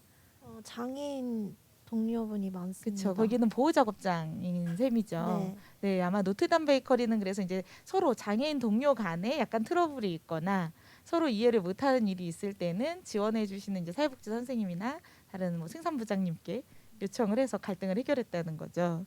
네, 실제로 많이 이렇게 투닥투닥 하거나 신경전이 있나요? 업무하면서? 그런 적이 있었는데 좀 선생님 없이 좀 잘 해결해 보려고 했는데 잘 안 돼서 결국 선생님께 말씀드려서 같이 해결했습니다. 네, 그 마음이 잘 풀리던가요? 선생님 오시면? 네. 역시 사람 사는 데는 똑같은가 봅니다. 네, 고맙습니다. 후배님 입장에서 또 궁금한 게 있을 것 같아요. 이렇게 선배들이 어려움도 있지만 또 잘 해결해 나가고 있는 것 같은데요. 또 어떤 질문이 있을까요? 회사에서 오래 일하기 위해서는 어떻게 해야 될까요? 네, 진짜 중요한 질문인 것 같아요. 요즘은 평생 직장 개념이 사라지고 있다고 하는데요. 오래 일하려면 어떻게 하면 회사에서 오래 버틸 수 있을 것 같은지 역시 순서대로 변나래 선배님부터 좀 답변해 주십시오. 일단 첫 번째는요. 눈치라고 생각합니다. 눈치. 네. 이제 병원이다 보니까 그 자기가 맡은 업무들이 굉장히 많아요. 그래서 막 그 하나라도 실수하거나 뭐 그러면은 막 욕을 엄청 먹는단 말이에요. 그래서 일단 눈치가 제일 필요하고 그리고 인내랑 끈기가 필요한 것 같아요. 그 비장애인 분들도 많다 보니까 그 일하기가 조금 장애인분들을 많이 힘들어 할 수도 있어요. 제 생각에는. 그렇기 때문에 그 참는 법이랑 이런 것도 배워야 돼서 일단 인내랑 끈기. 네, 인생에 살아남을 수 있는 방법을 알려준 것 같아요. 직장뿐만 아니라 눈치와 인내와 끈기 세 가지를 강조해 주셨습니다. 외국인들도 한국에서 살아남는 방법 중에 하나가 눈치라고 하더라고요. 그래서 외국인들에게 제일 유명한 책 중에 하나가 눈치라는 제목을 가진 책이라고 들었는데요. 역시 모두에게 오래 살아남을 수 있는 건 역시 눈치인가 봅니다. 김민지 선배님은 어떠신가요? 오래 직장 다니려면 어떤 방법이 있을까요? 저는 제가 다니고 있는 직장에서는 이제 계속 서서 일하는 작업이기 때문에 아무래도 체력적으로 관리가 필요하다고 생각합니다. 왜냐하면 이제 그 반죽하고 믹싱하고 그러다 보면 이제 계속 서서 있으면 다리도 아프고 체력적으로 이제 떨어지기도 하기 때문에 그래서 좀 체력적으로 관리해 주는 것이 중요하다고 생각합니다. 아, 네. 김민지 선배님도 역시 인생에 되게 중요한 키워드를 얘기를 해 주었습니다. 아, 건강 관리가 되게 중요하다. 특히 체력을 유지하는 게 매우 중요하다라고 말씀해 주셨는데요. 모두에게 직장 생활을 하는 데 있어서 가장 중요한 요소가 아닐까 생각을 해봅니다. 저희가 이제 이렇게 후배님으로부터 질문을 듣는 시간은 마치고요. 이어서 그 부모님 대표 자격으로 와주신 백미옥 어머니께 질문을 드리고 싶습니다. 지난주에 와서 말씀을 많이 해주셨어요. 자녀분이 그 IT 회사에 다니고 있다고 네, 하셨는데요. IT 회사에서 자녀분께서는 현재 어떤 일을 하고 계신가요? 제가 알고 있기로는 데이터 서비스라는 업무를 하고 있는 걸로 알고 있어요. 저 AI 인공지능이 그 자동차가 거리에 있는 사물들을 잘 인식하도록 그거를 어떤 틀에다가 넣어주는 그런 이렇게 마우스랑 키보드를 이용해서 그런 일을 하는 것으로 알고 있습니다. 아, 네. 데이터 관리를 하는 네. 일이라고 방금 말씀을 해주셨는데요. 앞으로 미래 사회에서는 더 많이 필요한 그러한 직종이 아닌가라는 생각도 듭니다. 과로하거나 많이 힘들어하거나 야근하거나 하진 않나요? 그런 건 없고요. 하루에 네. 근무 시간이 5시간에서 4시간으로 정해져 있고 네. 그리고 집에서 저희 그 인천에 살고 있고 회사는 저 서울의 송파에 있기 때문에 거리가 굉장히 멀어서 그 거리를 또 배려해 주셔서 일주일에 이틀은 집에서 재택근무를 하고 있습니다. 그래서 네. 예, 피곤한 거는 예, 그 출퇴근 시간이 워낙 길어서 피곤하지 않을까 했는데 또 워낙 지하철 타고 다니는 걸 좋아하니까 그래서 본인은 아주 재밌다고 좋다고 얘기를 하고 있습니다. 네, 감사합니다. 하루에 근로 시간이 4-5시간 정도고 재택근무도 주 2회 정도 할 수 있어서 굉장히 그 업무 만족도 특히 근로 시간에 대한 만족도가 높지 않나라는 생각도 듭니다. 그럼 이렇게 좋은 회사에 취직을 하려면요. 어떤 준비를 해야 될까요? 지금 아마 진로 계획하는 분들 입장에서는 그게 제일 궁금할 것 같아요. 네, 특히 이제 게임을 좋아하시는 분들은 게임에만 몰두하기보다는 이왕이면은 컴퓨터를 활용하는 그런 다양한 기술을 좀 가지고 익히고 가면은 훨씬 더 좋고요. 기본적으로 이제 이메일 파일을 그 주고받기가 가능하면은 더 좋다고 하셨고 그리고 또 그 보고서를 작업을 하고 나면 항상 보고서를 쓰거든요. 그래서 보고서를 작성하는 그 한글 그를 익히는 그 작성하는 법을 좀 알고 가면 좋다고 그렇게 알고 있고요. 그다음에 이 회사에서 자체는 또 교육센터가 있어요. 발달장애인들만 그 모여서 그 지원하면은 신청하면 교육을 개인별로 교육을 시켜주는데 그때 이제 교육과 훈련을 통해서 특별한 자격증이 없더라도 그 일을 할 수 있는 기본적인 그 회사에서 필요한 일을 할 수 있는 그 훈련을 시키는 걸로 그렇게 알고 있거든요. 그래서 개별적으로 그 훈련센터에 또 들어가려면 한 명 한 명보다는 이왕이면 이제 관심 있는 그 컴퓨터를 하기를 원하는 사람들이 좀 모여서 함께 가면 바로 훈련을 시작할 수가 있다라는 그래서 그렇게 지원을 해주는 걸로 그렇게 알고 있습니다. 예. 아, 네. 회사에서 자체 교육을 별도로 시켜주실 수도 있다는 말씀인 것 같아요. 네. 혹시 채용하는 시기가 따로 정해져 있나요? 아니면 상시 채용인가요? 상시 채용으로 알고 네. 있고 항상 회사에 직접 전화를 수시로 해서 물어보시면 되고 그리고 여기는 그 네이버를 통해서 구인 광고도 하고 그다음에 저 장애인 고용공단과 사회적 기업으로 되어 있어서 연계해서 취업 그 구인 의뢰를 많이 하고 있다라고 그렇게 네. 말씀하셨어요. 예. 그러면 장애인 고용공단을 통해서도 취업이 가능하고 네, 그렇죠. 또 본인이 직접 이렇게 포털 사이트에 검색을 해서도 네. 전화를 해볼 수도 있다고 하셨는데요. 네. 검색할 때는 어떻게 검색하면 될까요? 검색어를 테스트웍스라고 치시면 돼요. 테스트웍스라고 예, 합니다. 한글로 그냥 테스트웍스로 치시면 그러면은 네, 네, 구인 감사합니다. 광고도 나와 있죠. 그러면 지금 자녀분께서 직장생활 하고 계시잖아요. 네. 실제로 그럼 자격증이 필요한 건 아니었네요. 그렇죠. 예. 그럼 준비를 할 때는 학원을 다니거나 뭐 이렇게 준비한 게 전혀 없나요? 저희는 이제 워낙 어렸을 때부터 준비했고 그다음에 이 청년 같은 경우는 이 기업에서 하는 어떤 그 채용을 목적으로 한 프로그램이 있었어요. 그래서 그때 이제 고등학교 때부터 참여를 계속 꾸준히 해서 그래서 이제 최종적으로 그 자폐인들만 그 교육 훈련을 시켰던 그 프로그램에서 이제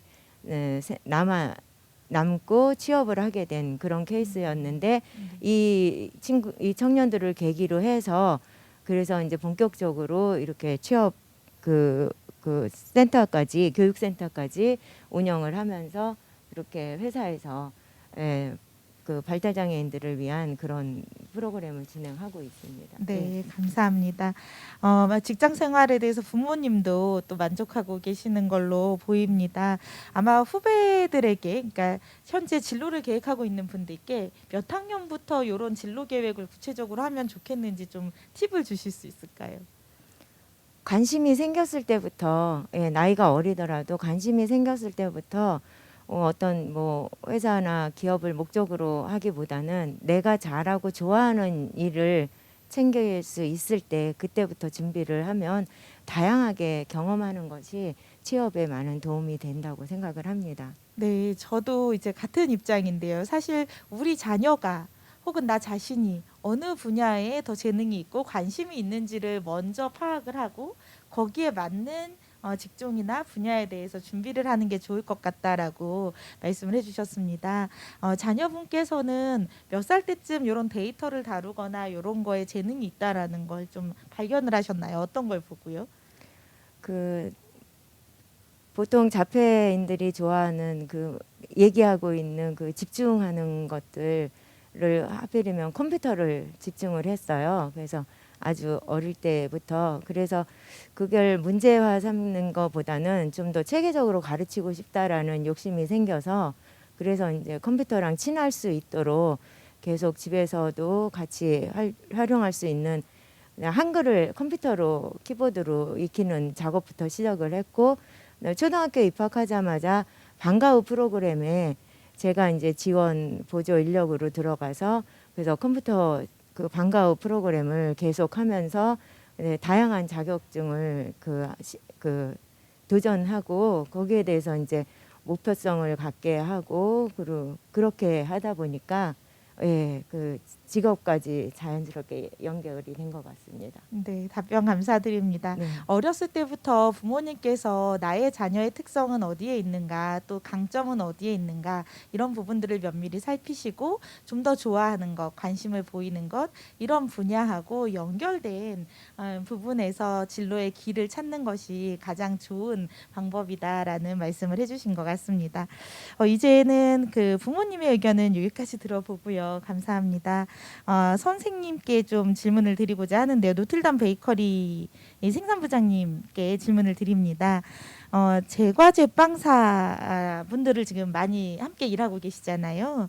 네, 제과제 빵사가 되려면 어떤 준비를 연령대별로 하면 좋을까요? 우리 발달장애인 분들께 좀 잘 알려주시면 좋겠습니다. 우선적으로 아동기 때는 부모님들하고 베이커리나 카페 가서 같이 좀 즐거운 시간 많이 가지시면 제일 좋을 것 같고요. 청소년기 때는 고등학교 같은 경우에 특수학급 위주로 해서 연계 프로그램에서 복지관이나 교육청 산하에 있는 기관에서 제과제빵 경험을 할 수 있는 걸로 알고 있습니다. 그래서 그런 곳을 통해서 좀 경험을 좀 해보면 좋을 것 같고요. 성인기 때는 일반 학원 같은 곳 이용해서 제과제빵에 대한 흥미 유발을 좀 많이 해주시면 좋을 것 같습니다. 네, 어머님 대표로 오셨던 백미옥 어머님이나 또 부장님, 지금 베이커리에 계신 생산부장님 두 분의 의견 모두 다 어렸을 때부터 좀 관심 있는 부분들에 이렇게 접근성을 높이는 거, 이게 되게 중요하다는 걸 말씀해 주신 것 같아요. 제과제빵과 관련해서 좀 친밀감을 느낄 수 있게 아동기부터 준비를 해서 성인기까지 어떻게 하면 되는지를 좀 말씀해 주셨습니다. 그럼 이제 진로 준비하는 사람들이 제일 궁금한 게요. 제과제빵사도 자격증을 취득을 해야 되잖아요. 네, 자격증은 어떻게 취득을 할까요? 네, 시험은 이론하고 실기하고 별도로 구분이 돼 있고요. 이론 시험 합격 후에 실기는 실습형으로 제작해서 만드는 과정으로 평가를 받게 됩니다. 거기서 합격을 하게 되면 제과제빵을 취득할 수 있게 됩니다. 네, 이게 이론도 있고 실기도 있다고 말씀을 해주셨어요. 굉장히 준비하는 과정에서 스트레스도 많이 받을 것 같고요. 시험이라고 하면은 참 그냥도 어렵잖아요. 어떤가요? 합격률이 얼마나 되나요? 합격률이 굉장히 낮습니다. 굉장히 어렵고요. 비장애인 분들도 시험에 응시하셔서 생각보다 합격률이 높지는 않은 걸로 알고 있습니다. 네, 그러면 합격률이 높지는 않더라도 꼭 자격증이 없더라도 베이커리의 영역에서 발달장애인 분들이 같이 일할 수 있는 방법들도 있을까요? 자격증이 없어도 발달장애인 분들이 일하는데 큰 어려움은 없다고 생각하고요. 흥미나 관심만 있으면 충분히 일을 같이 함께 할 수 있다고 생각합니다. 네, 그러면 자격증 없이 현재 일하고 계신 분들도 많이 계신가요? 네, 저희 베이커리에서 현재 생산직에서 근무하고 있는 장애인분들 11분 정도 계신데요. 그곳에서 자격증을 갖고 계신 분들은 2분 정도 계시고 현재 자격증 없이 근무하시는 분들은 9분 정도 일하고 있습니다. 아, 네. 한편으로는 다행이다라는 생각도 많이 듭니다.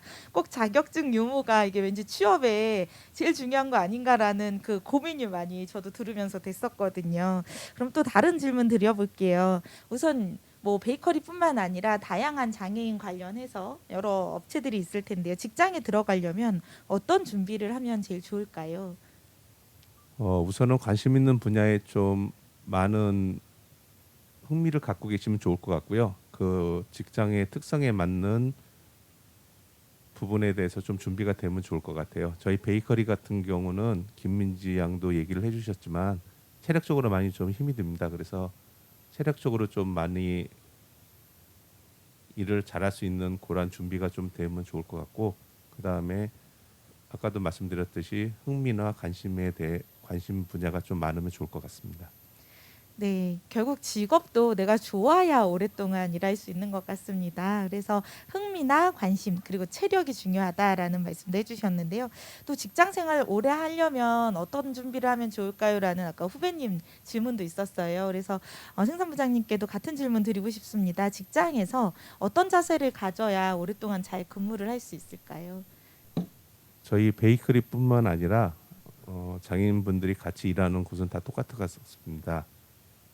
같이 함께 일하는 공간입니다. 그래서 서로 잘 이해하고 배려해주는 마음을 가지고 일을 한다면은 좋은 직장 생활을 할 수 있을 것 같습니다.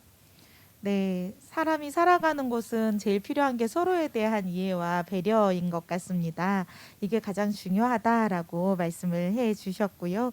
여러 가지 또 답변해 주셔서 너무나 감사드립니다. 그리고 지난주에 이제 관련된 내용들을 좀 이야기를 더 해보는 시간을 갖고자 합니다. 지난 시간에 저희 정영진 선생님께서 이렇게 나와 주셨었어요. 인하여고의 선생님으로 계셨고 관련된 강의를 해주시기도 했는데요. 그 이후에 질문이 많이 들어왔다고 합니다. 네, 오늘은 자리를 함께 해주시지는 못했지만 답변서를 이렇게 따로 보내주셨어요. 그 해당 질문에 대해서. 그래서 그 답변서를 제가 대신해서 질문과 함께 좀 안내를 드리도록 하겠습니다. 먼저 발달장애인의 자격증 따로 따야 되나요? 뭔가 취업을 하기 위한 자격증이 이미 뭐 국가 자격증이나 이런 게 있는지 궁금합니다. 그리고 정보를 어디서 얻을 수 있을까요? 라는 질문이었어요. 우선 우리나라의 발달장애인만을 위한 자격증은 현재 민간 자격증만 있다고 합니다. 민간 자격증으로는 크게 이 정영진 선생님께서 알고 계시는 자격증은 2가지라고 하셨는데요. 먼저 발달 행정 보조사, 요거는 사단법인 한국사회복지정책연구원에서 발급하는 자격증이고요. 행정보조를 하는 일과 관련된 자격증입니다. 두 번째로는 바리스타 자격증이 있습니다. 요거는 이제 국제커피교류협회와 한국외식음료협회 이런 기관 등에서 이제 발급을 하고 있는데요. 이러한 자격증과 관련해서는 항상 제일 고민인 게 필기시험이었던 것 같아요. 제빵사도 아까 마찬가지였죠. 그래서 몇몇 협회에서는요, 필기를 면제를 해준답니다. 그러니까 필기시험 보지 않고 실기만 봐서 통과를 하더라도 자격증을 주는 곳이 있다고 하는데요. 이 협회에 따라서 다르게 적용하고 있기 때문에 협회들을 각각 연락을 해보시는 것이 좋은 방법일 것 같습니다. 또 두 번째 질문입니다. 선생님의 강의 중에 대회에 나가자, 발달장애인들이 많이 대회에 나가서 경험을 쌓는 게 중요하다라고 강의를 해주셨었거든요. 그 강의에 대해서 이제 질문이 있었습니다. 대회 관련 정보는 어디서 있을까요? 라는 질문이었는데요. 답변은 이렇습니다. 우리나라는 교육청이나 교육부 등에서 이제 많은 대회를 실시를 하고 있는데요. 특수학급 선생님들께서 이러한 정보를 많이 제공을 해주시고 계시다고 합니다. 그래서 용기를 갖고 좀 대회에 꼭 참여를 해달라라고 말씀을 하셨고요. 특히 이제 대표적인 대회 두 개를 말씀해 주셨어요. 하나는 진로 드림 페스티벌이라는 대회가 있습니다. 이 진로 드림 페스티벌은 2년에 한 번씩 열린다고 하고요. 전국 장애학생 기능 경기 대회라고도 합니다. 가죽공예, 과학상자, 다과요리, 또 바리스타, 사무보조, 외식보조, 제품 포장 뭐 등등의 다양한 기능과 관련된 대회이고요. 또 하나 체육과 관련된 대회도 있다고 합니다. 체육인 선발 대회인데요. 장애인 체육인 선발 대회고요.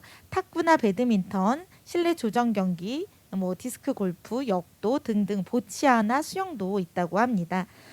그리고 음악이나 예술 분야에서도 대회가 있겠죠. 근데 여기까지는 그 정영진 선생님께서는 잘 모르겠다라고 또 답변에 기록을 해주셨습니다. 근데 제가 하나 안내드릴 수 있는 건 올해 2020년 12월 말에 장애예술인 지원법이라는 것이 새롭게 실시가 됩니다. 이제 장애인 예술인들도 예술활동을 하면서 월급을 받을 수 있는 이런 걸 만들어 보자라는 취지거든요. 사실 뭐 프랑스의 몽마르트 언덕에 가보면 항상 그림을 그리는 화가들이 있습니다. 이분들은 몽마르트 언덕에서 그림만 그리는 그 행위 자체가 국가로부터 월급을 받을 수 있는 근거가 된다고 하더라고요. 그래서 우리도 장애 예술인들이 예술 활동을 지속하는 그 자체의 활동에 대한 어떠한 제도적인 지원 이런 걸 해보자라는 취지도 이 법안에는 녹여져 있는 걸로 알고 있습니다. 이제 새롭게 실시되는 법인 만큼 아마 수년 안에 장애인 예술인들도 다양한 활동들을 기대해 볼 수 있지 않을까라는 생각이 또 듭니다. 또 다음 질문이 있었습니다.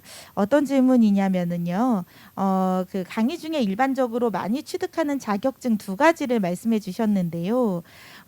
문서 실무사 자격증 외에 다른 한 가지는 무엇인가요? 라고 질문해 주셨고요. 답변은 바리스타 자격증과 문서 실무사 자격증 이렇게 두 가지라고 답변을 해 주셨고요. 인하여고에서도 문서 실무사 자격증 반 그리고 바리스타 자격증 반 이렇게 두 개 반을 운영을 하고 계시다고 합니다.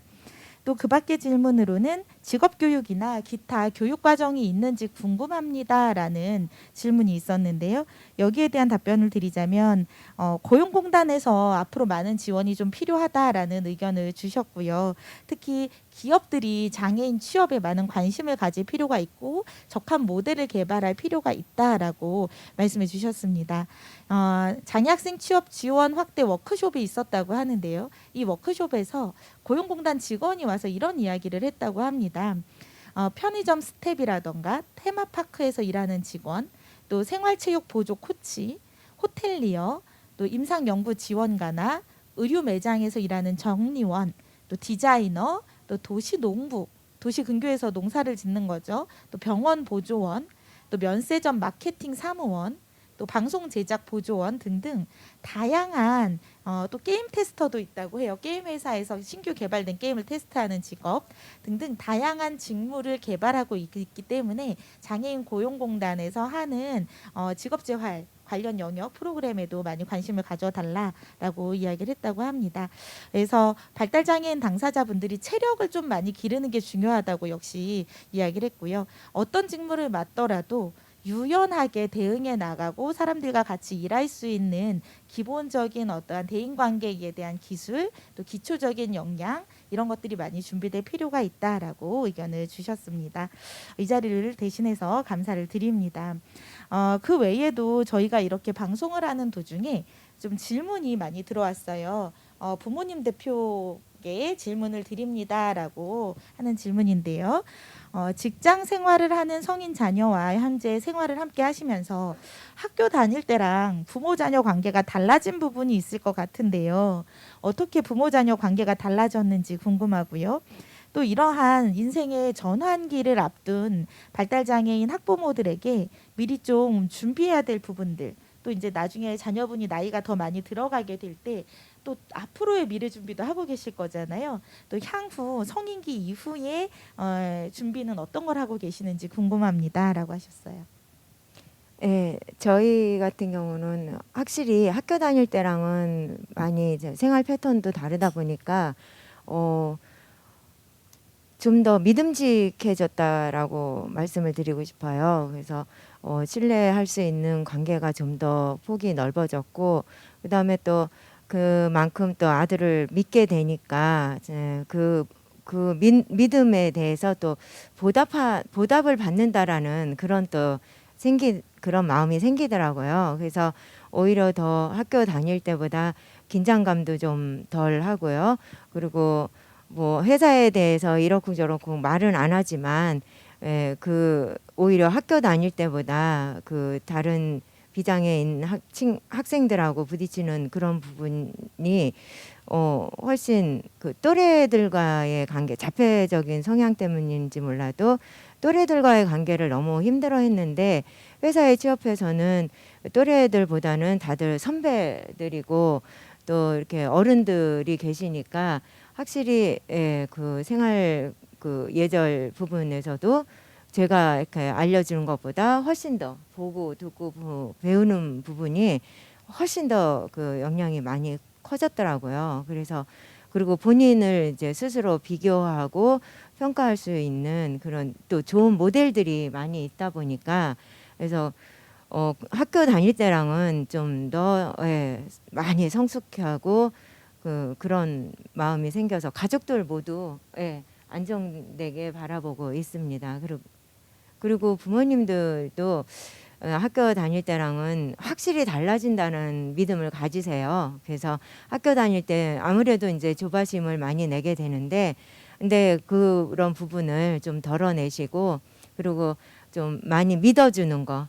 그래서 어떤 얘기를 하든 무슨 행동을 하든 좀 그만큼 성숙해져 있음을 좀 믿어주니까 그 믿어주는 만큼 또 그만큼 본인도 거기에 따라서 그렇게 대응을 해주니까 그러니까 절대적으로 신뢰관계가 더 필요하다고 생각합니다. 그다음에 미래를 준비하는 건 이제 그 경제적인 개념이 생기니까 자기가 이제 돈을 수입에 대해서 어떻게 지출해야 되는가. 처음에는 이제 실수도 많이 했죠. 그래서 제대로 해야 될 부분을 못해서 그럴 때 또 어려움을 또 얘기할 수 있는 그런 또 신뢰감도 가져줘야 되고, 꾸짖기보다는 아무튼 실수한 거에 대해서 어떻게 또 대처해 나갈 수 있는지 또 같이 함께 또 직접 알려주기보다는 그 방법을 같이 고민해보는 그런 시간도 좀 가지니까, 그러니까 본인이 이제 다시는 그런 실수를 하지 않도록 또 긴장감 스스로도 가지고, 그다음에 저축하는 거를 아주 필수적으로 하게끔 할 수 있도록 그렇게 처음부터 월급 받는 부분에서 일부를 저축하는 부분을 하다 보니까, 그러니까 저축 월급이 조금 늘으니까 거기에 맞춰서 또 저축 부분도 스스로 늘려가는 그런 상황을 갖더라고요. 그리고 본인이 그 저축한 것으로 무엇을 할 것인가, 그래서 나중에 독립하는 부분에 대해서 절대 부모랑 같이 살겠다는 얘기를 안 해서 좀 섭섭하긴 한데, 근데 아무튼 스스로 살아갈 방법, 그래서 뭐 경제적인 그 뉴스도 좀 많이 보고, 그래서 요즘 시세가 어떤지 뭐 주변의 상황에 대해서 뭐 생활비가 얼마나 드는지 전기요금 어떻게 내는지 그런 부분들을 하나하나 이제 같이 하고 있고 본인이 낼 수 있는 거는 본인 이름으로 되어 있는 거는 본인이 다 지불할 수 있게끔 그렇게 관계를 맺어주니까 그러니까 본인이 나중에 독립할 것에 대해서 두려움이 없는 그런 모습을 보이고 있습니다. 네, 답변 잘 들었습니다. 감사드립니다. 우리 인생이라는 게 계속 새로운 미래를 위한 준비를 해나가야 되는 과정인 듯합니다. 현재 취업에 성공을 했고 만족스러운 직장 생활을 하고 있지만 또 앞으로 향후에 혼자 부모님과는 따로 아마 독립을 해서 살 계획인 것 같은데요. 독립을 위한 또 다른 준비를 하고 있지 않나라는 생각이 듭니다. 우리 취업을 앞두고 있는 많은 분들이 아마 방송을 시청하고 계시리라는 생각이 듭니다. 오늘 이렇게 선배에게 직접 듣는 이야기 이 시간은 여기까지 하고 정리를 하고자 하는데요. 어떠셨나요? 앞으로 미래에 대한 준비 모두 정답은 없겠지만 이렇게 이런 사람 또 저런 사람 또 선배 후배 또 많은 부모님들의 이야기를 계속 들어가시면서 하나씩 나와 또는 우리 가족의 진로 미래에 대한 계획 해나가시기를 바랍니다. 이상으로 마치겠습니다. 감사합니다. 네, 오늘 자담회는 여기까지고요. 사전에 줌으로 신청해주신 분들에게는 만족도 조사지를 오픈톡방으로 보내드릴 예정입니다. 참여해주신 분들에게는 소정의 선물을 드릴 예정이오니 많은 참여 부탁드리겠습니다. 그리고 오늘 자신의 직업 이야기를 들려준 선배 두 분과 그리고 동료, 학생, 부모 대표 그리고 진행을 맡아주신 교수님께 감사의 말씀 드리겠습니다. 그리고 마지막까지 참여해주신 모든 분들에게 감사의 말씀 드리겠습니다. 다음에 찾아뵙기를 기대하며 마치도록 하겠습니다. 감사합니다.